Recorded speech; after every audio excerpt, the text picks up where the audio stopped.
سلام به همگی. امیدوارم خوب باشین.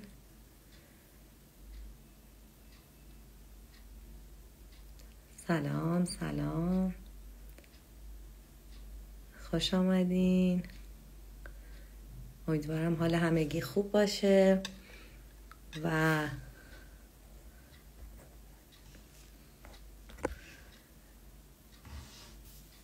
اول هفته خوبی رو شروع کرده باشین.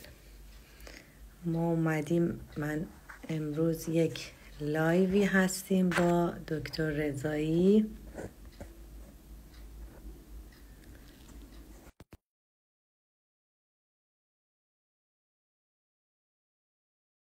رو شروع کنیم.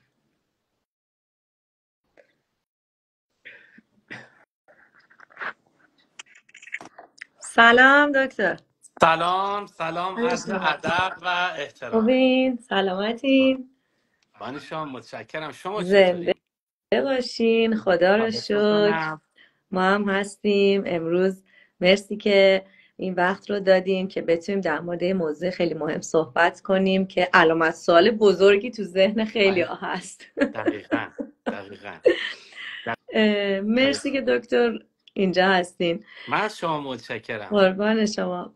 بریم شروع کنیم. من نصرن هستم از فرانسه، مثل همیشه میگیم، و دکتر رضایی که انگلیس هستن. امروز میخوایم در مورد یک موضوع خیلی مهمی صحبت کنیم که خب خیلی عزیزان از ما میپرسن که یا زنگ میزنن اصلا میگن که این بیزنس واقعیه؟ آیا اصلا میشه ما آیدی بیزنس بگیریم؟ اصلا این بیزنس مگه میشه ما مثلا با یه سرمایه بیایم یه بیزنسی داشته باشیم؟ مثلا کلمه بیزنس در کل حتی واسه خود من قبلا اینطوری بود، خیلی بزرگ بود و اصلا برای اقدامش واقعا من فکر میکردم باید خیلی کارها انجام بدم و این اتفاقم افتاده بود. تقریبا آخرای سال 2019 اوایل 2020 بود. من پیگیر یه سری کارا بودم که بتونم یه کاروباری واسه خودم راه بندازم و میخواستم یک مثلا رستوران، نه از این مدل ها هست که غذاهای چیز هستش بیرون بر ایران بهش میگفتیم بیرون بر دیگه. اینجا حالا مثلا یه سری فست فودهای کوچولو که میان اسنک، مثلا ساندویچ رو نمیدونم برای مغازه خیلی کوچیکا که بتونم کنارش هم تو اون زمینه معرق کاری که بلد بودم این رو هم انجام بدم، یعنی یک کارگاهی باشه همزمان. این شما باورتون نمیشه دکتر، من برای راه اندازی این تقریبا 6 ماه هر روز برو این اداره اون اداره، این مدرک اون مدرک، اینو ترجمه کن اونو ترجمه کن و کلی اعصاب خوردی. و بعد به من گفت باید تو مدرک مثلا این چیز رستوران رو بگذرونی، بعد نمیدونم شما باید انقدر پول بدی، شما برای حتی یک رستوران، حتی یک، ببینید بحث رستوران نبودا، بحث یک مغازه کوچیک بود که اصلا تو ایران شاید فکر کنید این اسنک رو میشه ظرف مثلا 10 روز چیز کرد، سر پاش کرد. اما اینجا واقعا یه پروسه سنگین و اعصاب خورد کنی بود که اصلا زد و کرونا اومد و کلا ما بیخیال شدیم، همه چیز قرنطینه شد و اصلا گفتم خدا خواست و یه حکمتی بود گذشت. و تا دیگه به قولی یه جورایی من خودم اون زمان بخاطر که خیلی آنلاین خرید میکردم و خب دسترسی نداشتیم، نمیتونستیم بریم و بارداری دومم بود، خیلی سخت بود و خیلی از سایت های مختلف آنلاین میکردم و همیشه تو این فکر بودم، گفتم کاش که من یه کار آنلاین داشتم. خب تا اینکه با این بیزنس آشنا شدم و واقعا میگم زمانی که من شروع به کار کردم هیچ وقت فکرشو نمی کردم با حداقلی سرمایه من بتونم صاحب کسب و کار خودم باشم، بتونم تو همین کنج خونه خودم بشینم، نه اینکه برم اعصابم خورد بشه، برم مغازه کرایه کنم، دم و دستگاه بخرم، نمیدونم انبار بگیرم، نمیدونم 1001 هزینه های دیگه. چون واقعا دلم میخواست واسه خودم کار کنم. خب رشته خودم حسابداری بود، چندین سال کار کردم اینجا هم که خب مشکلات خودش رو داشت و دلم نمیخواستی که واقعا کارمند کسی باشم خاطر بچه‌هام و این بیزنس رو انتخاب کردم با حداقل سرمایه و به نسبت هر کسی که دوست داشته باشه میتونه شروع کنه، میتونه و هیچ دلیلی نداره که بگیم که این بیزنس واقعی نیست، بگیم که این یه بیزنس فیکه، بگیم که نه اصلا مگه میشه ما اصلا آیدی بیزنس نمیدونم از یه کمپانی ژاپنی بگیریم. چرا میشه؟ اگر برای من و شما شده واسه خیلی های دیگه هم میشه. حالا در این مورد شما اگه نظراتتون رو بگین ممنون میشم. خواهش میکنم. با عرض ادب و احترام خدمت مخاطبای عزیز و گرامی و همینطور از شما خصوصا که این وقت رو برای من ایجاد کردید. زنده باشید. عرضم حضور مطلب بسیار زیبا و دلچسبیه، چون غالبا ذهن همه انسان ها خیلی درگیر روی این موضوع که حداقل سرمایه گذاری یعنی چی. چون خب ببینید ما عادت کردیم دیگه، ما نسبت به رفتارهای قبلی که توی بیزینس داشتیم همیشه اینجوری بوده که یه مبالغ سنگینی رو مجبور بودیم حالا از یه عددی به بالا صرف در واقع سرمایه گذاری ثابت بکنیم. حالا مثلا یک سیستمی، یک شاپی مثلا اجاره گرفته بشه یا خریداری بشه یا یک شرکتی تأسیس بشه، یک کارخونه، خب اینا همه مبالغ سنگینی نیاز داره و بعد اون موقع یه زمان فول تایمی هم بذاریم براش و حالا بعد از سالها و امید به یه آینده در واقع یه اقدامی رو ببریم جلو، انشالله هم موفق بشیم. این سیستمی بوده که قبلا بوده. منتها چطور ممکنه الان ما داریم صحبت میکنیم راجع به سیستم های آنلاین بگیم که آقا با حداقل، این حداقل چه معنی میده؟ خب ببینید اینجا این حداقل دلیلش اینه که یه حد اکثری رو، یعنی یه در واقع 80% اصل سرمایه گذاری رو که خیلی هم کلانه، عملا در جای دیگه کمپانی بسیار بزرگ این تمام این بستر رو ایجاد کرده. بله. یه کمپانی توانمند، متوجه، و اومده برای بسط و توسعه خودش اومده امکانات آنلاین در بستر اینترنت ایجاد کرده و تونسته با جذب افراد مختلف شرایطی ایجاد بکنه که با اون در واقع سرمایه‌های بزرگ ثابت اولیه اون کمپانی بقیه هم بتونن کسب درآمد داشته باشن. این موضوع این شکلیه و اون وقتی که افراد میتونن بر اساس توانمندی‌های خودشون که این توانمندی هم غالبا در یک چارچوب آموزشی هست، در واقع بتونن با همکاریشون به درآمدهای خوبی برسن. این حداقل معنیش اینه که این خیلی هوشمندانه است. من اینجا یادم اومد که داشتم امروز چند تا چیز رو میخوندم، به یه مطلبی از آقای ایلان ماسک برخورد کردم که این داستانش برای مخاطبین شاید جالب باشه. عرضم حضورتون که در این جلسه آقای ایلان ماسک رو دعوت کرده بودن، صحبت از ساختن این تونل های زیر دریاچه ها و دریاها بود که خب خودتون میدونید کار بسیار وقتگیر و پرهزینه. بله. بعد هر کسی نظری میداد و میگفتن آقا این مدلی عمل کنیم، نمیدونم از دستگاه فلان استفاده کنیم. ایشون ساکت بود تا اینکه مدیر جلسه میگه که شما چطور هیچ نظری نمیدی؟ میگه من تعجب میکنم که شما چرا انقدر دارید موضوع رو پیچیده میکنین. برای چی میخواید بکنید؟ برای چی میخواید بیارید بیرون؟ بعد گفتن خب مردم ما بعد چیکار کنیم؟ خب باید ما یه سری رو بکنیم بعد بیاریم بیرون، بعد دوباره باید بلوک و نمیدونم ستون و اینا تولید بکنیم، با سیستم های آلماتوری ببریم تو نصب کنیم. گفت نه، ولی به نظر من میشه کار خیلی ساده تر کرد. گفتن چطور؟ گفت دستگاهی درست کنیم که در آنی که داره میکنه همون ضایعات رو با سیستمای فک‌های هیدرولیکی که داره اینا رو پرس بکنه، ازش مساله ساختمانی تولید کنه و با چسبایی که توش تزریق میشه اینا مسلح بشه و از همونا استفاده کنیم. بازیافتش کنه. دقت کن. نه ضایعات بیرون میاد، نه وقت تلف میشه، نه دوباره یه سری مسائل اولیه وارد میشه تو سیستم. بعد این همه ترانزیت و این همه نمیدونم ماشینالاتی که میرن و میان، بعد هزینه ها همه فروکش میشه. اصلا سکوت جلسه رو میگیره با صحبتیشون. یعنی میبینن، ببینید فقط زاویه دید رو عوض کرد، هیچ کاری نکرد.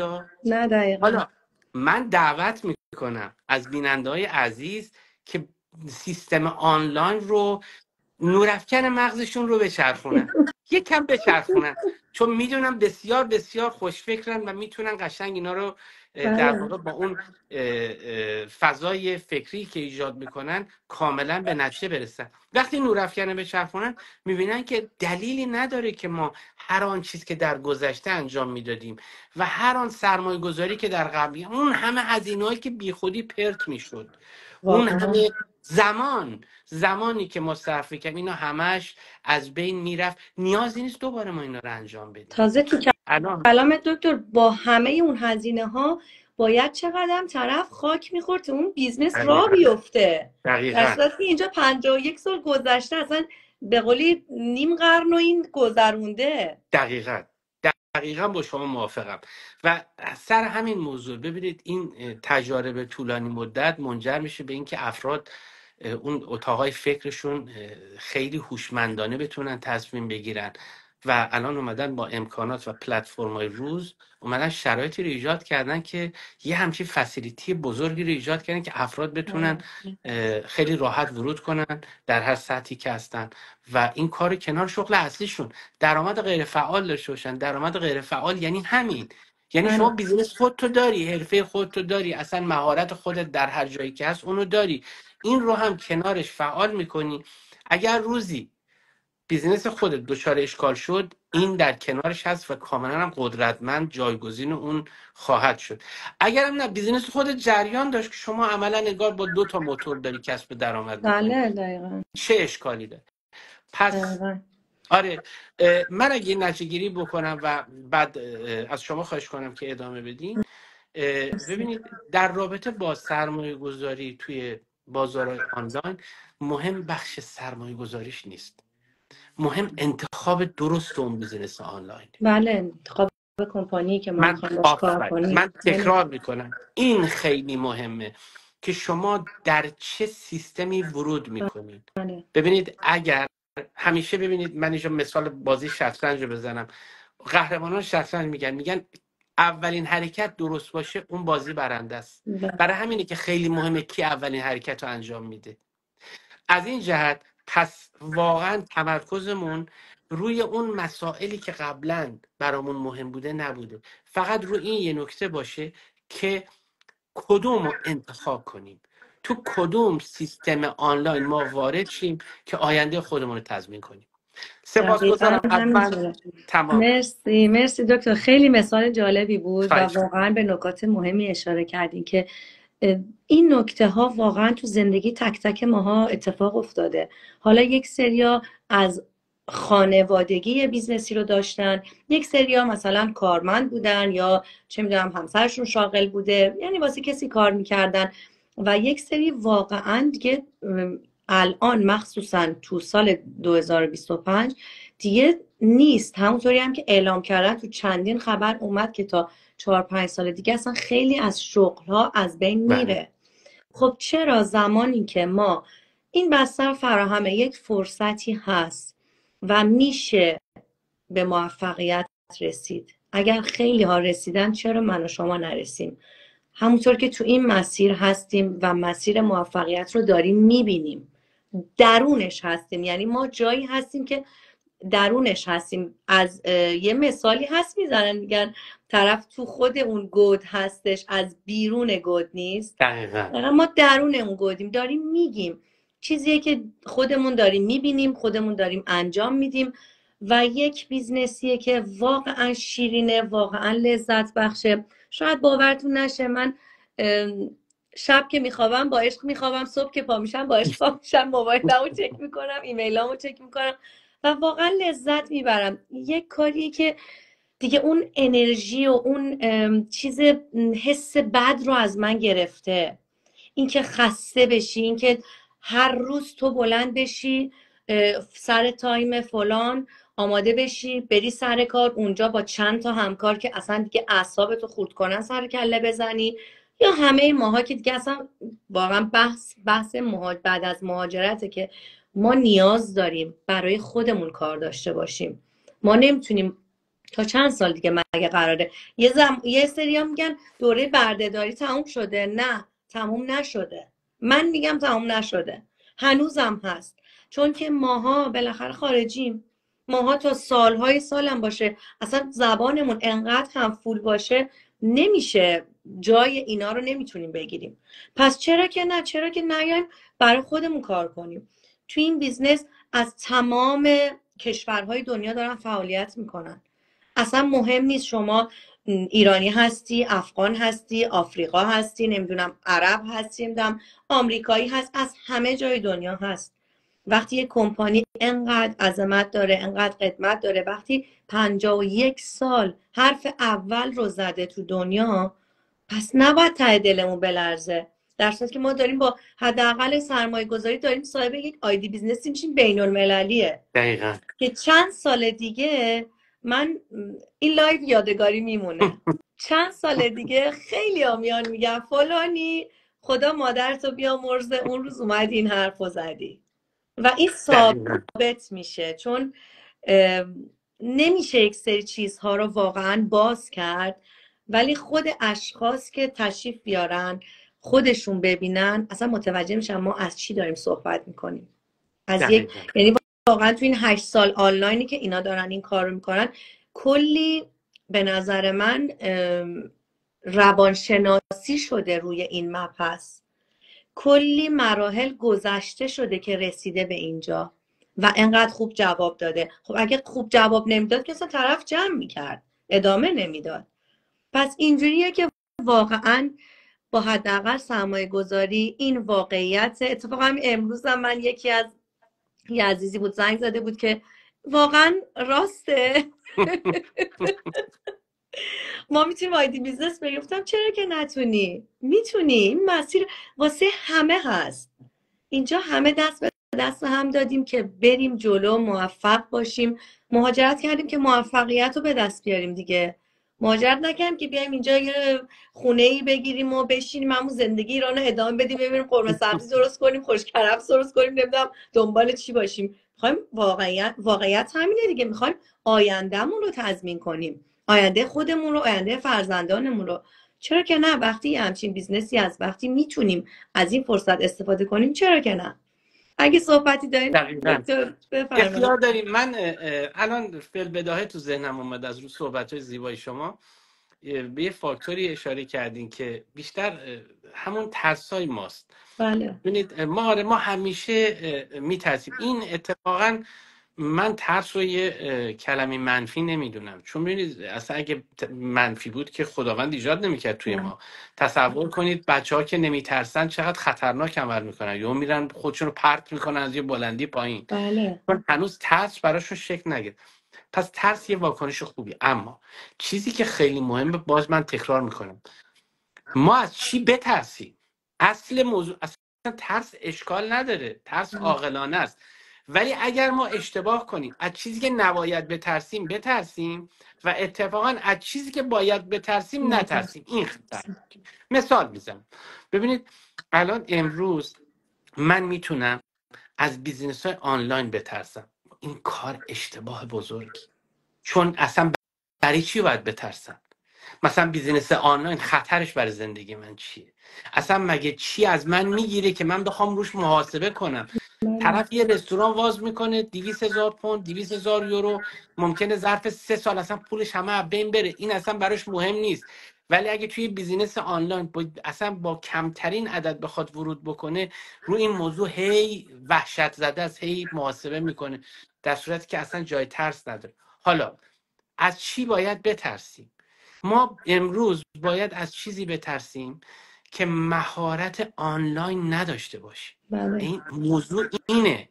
یعنی ببینید، تصور کنید کسی اتفاقا سنش هم بالا باشه، یعنی دوره میان سالیش باشه و به بالا، و بعد با توجه به که خب افراد میان سال به بالا در زمان تحصیلشون و زندگی نوجوانیشون با کامپیوتر خیلی مراوده نداشتن، بله و برای همین این افراد خصوصا از بازار آنلاین خیلی دورن، اصلا از مهارت‌های مربوط به سیستم آنلاین خیلی دورن. حالا یه همچین فردی به این زندگی خودش ادامه بده، واقعا در فردای روزگار دشوار.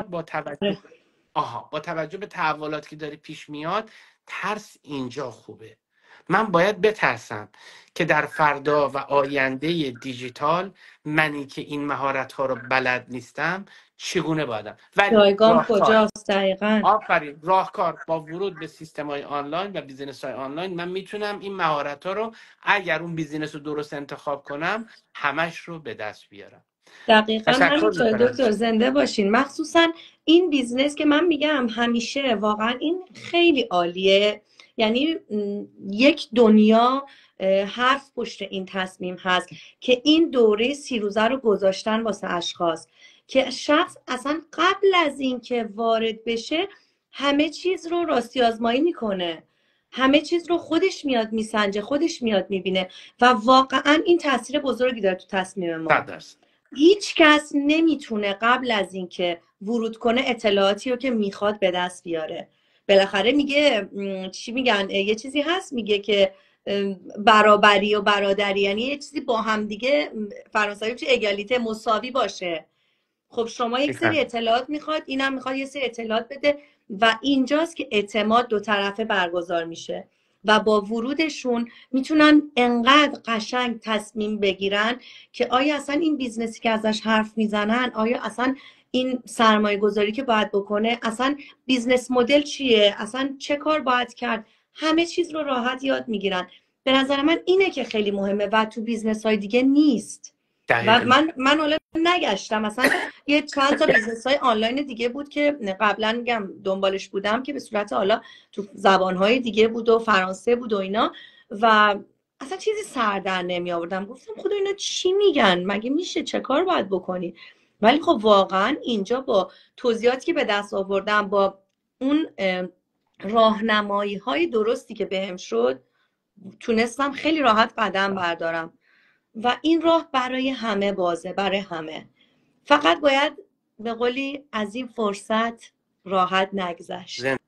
یه مثالی میزنیم ما قدیما، یعنی ما یه سری حرفای واقعا قدیما هست، میگه بخت میاد در خونت رو میزنه، خودت لغت به بختت میزنی. آره، کاملا کاملا کاملا. مرسی دکتر، مرسی که امروز وقتتون رو گذاشتین و خیلی خوب بود. امیدوارم مفید باشه واسه همه عزیزانمون و در لایف های بعدی مبحث هایی که واقعا خیلی از عزیزان پرسیدن رو سعی میکنیم بیاریم اینطوری صحبت کنیم در موردش که واقعا کمی براشون آشکارتر بشه که بتونن راحت‌تر تصمیم بگیرن. زنده باد. ممنونم دکتر از اینکه وقتتون رو گذاشتین. اگه صحبتی داریم بفرمایید. تشکر میکنم. فقط جمله آخر، اختیار با مخاطبینه، ولی اینو بدونن که ما همیشه کنارشون هستیم. اون شعار همیشگی هم چی بود؟ بودن با هم باعث موفقیت و ماندن با هم موجب پیشرفت میشه. ممنون دکتر، زنده باشین. خدا نگهدارتون باشه. خدا حافظ.